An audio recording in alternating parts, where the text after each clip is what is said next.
The nation's second-largest school district is anticipating a one-time windfall of up to about $5.2 billion in COVID-19 relief aid from the state and federal government to help students recover from learning losses and to deal with the trauma they've experienced over the course of the pandemic. Given the unique opportunity, leaders in the Los Angeles Unified School District ought to dream big and reimagine an education system that works for all students, some board members say.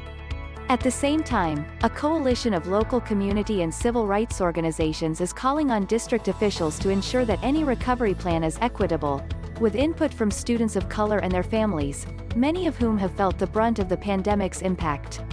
So far, the district has received or is expecting to receive a total of nearly $2.6 billion in aid. About another $2.6 billion in federal funds could be headed their way through the American Rescue Act plan, according to LAUSD officials. Assuming that last piece of funding comes through, the district is looking at an infusion of about $5.2 billion, a bit over two-thirds of the district's projected operating budget for the 2021-22 fiscal year. Plans for how to spend the funds are still being finalized, but preliminary figures presented by district staff this week indicate the money might be used in the following ways. I do think we have an opportunity to transform the future of LA Unified with this money, board member Nick Melvoin, who chairs the committee where most of the district's budgetary discussions are held, said in an interview Thursday, March 25.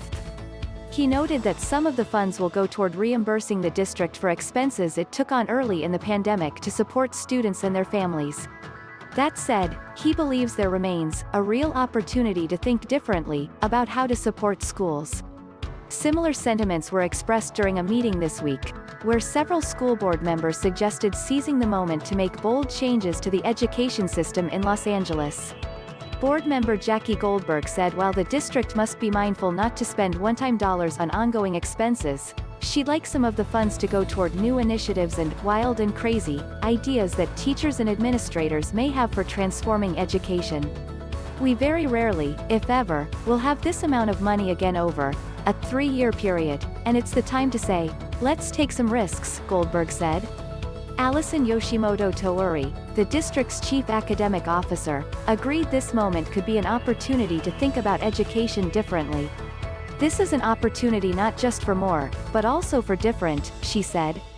Because more of the same may not result in the kinds of outcomes that we want to see.